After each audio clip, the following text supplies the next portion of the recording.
Or João Pedro, Enzo Maresca has gone for both. So, yeah, like you said, very attacking. It was a flat 0-0 performance against Crystal Palace, and Enzo Maresca decided to go for both his new strikers.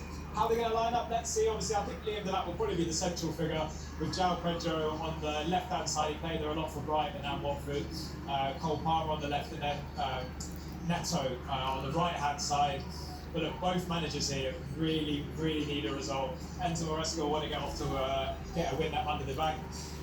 And Graham Potter as well. Obviously, it was a terrible result, wasn't it, against Sunderland? He's made one change. Thomas Souček comes into the midfield. He'll want to get legs in there.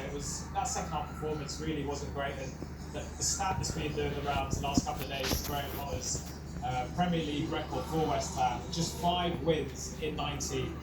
The crowd's picking up here. I think West Ham are going to have to start strong. They really won't want to come to a bad start because, look, yeah, like I said, the crowd is going to be really important. And I think they'll start strong with the crowd, but they won't want them to turn because, that just won't be good for West Ham.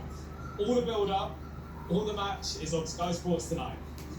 Chris, thank you very much. Yeah, promises to be a really good one, that on the Friday night football.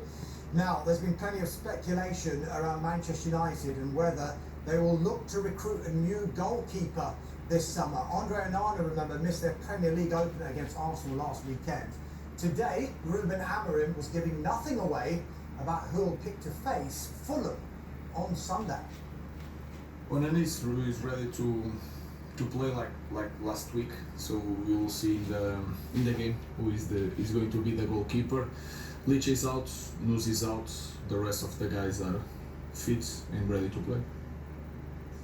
Right, since Ruben Amorim held that news conference, Michael, there has been news of a potential goalkeeper incoming at Manchester United. That's right, Dimash. United making progress in talks with Royal Antwerp to sign goalkeeper Senna Laarmans. Now, sources in Belgium have told us that a 17.3 million transfer is close to being agreed, with the structure currently under discussion. So United making progress with the Royal Antwerp goalkeeper Senna Laarmans. Yeah, and if he was to come in, it wouldn't necessarily be as a number one goalkeeper, but they're looking long-term on Manchester United with regard to that possible signing. So possibly a keeper coming in at United. But of course, as we have been telling you, since they've made those 3 signings up front, the focus has been on departures at Manchester United. Marcus Rashford, of course, already gone to Barcelona. They're looking at suitable offers for the likes of Jadon Sancho, Alejandro Garnacho, Rasmus Højlund, Antony and Tyrell Malacia. And Ruben Amorim was asked about potential departures this afternoon, and this was his response. It's not an idea that these guys are going to leave to play in a different club and then we are going to receive another player. That we don't know what is going to happen, but we are not waiting to get to take out someone to bring another player. One thing is not responsible for the other. It's not a good thing to have players in this situation, but it is clearly that they want to play in the different club, and that is clear. So we try to arrange everything for both parts to be happy. So I have to try to imagine to have the training with the guys that I think are going to be the future, and then the other guys are training and preparing for the next chapter. When the window is closed, it is a different history. When the window is closed, we have to receive the players, and then new life and anything can happen. Yeah, Carver, let's have a look at some of these players that Manchester United want to listen to offers for.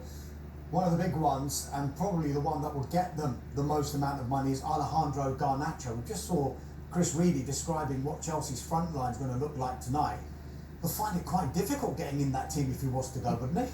No, well, Chelsea need another player who can play wide left because Mudryk's unavailable at the moment. Jadon Sancho has gone. They brought in Jamie Gittins, but they need another player there, and their number one target is Garnacho. But look, Chelsea know that Garnacho effectively has no future at United. It's very difficult to see him ever playing for United again. And Chelsea's position is, why would we pay over the odds for a player who's got no future at United and for a player who wants to move to Stamford Bridge?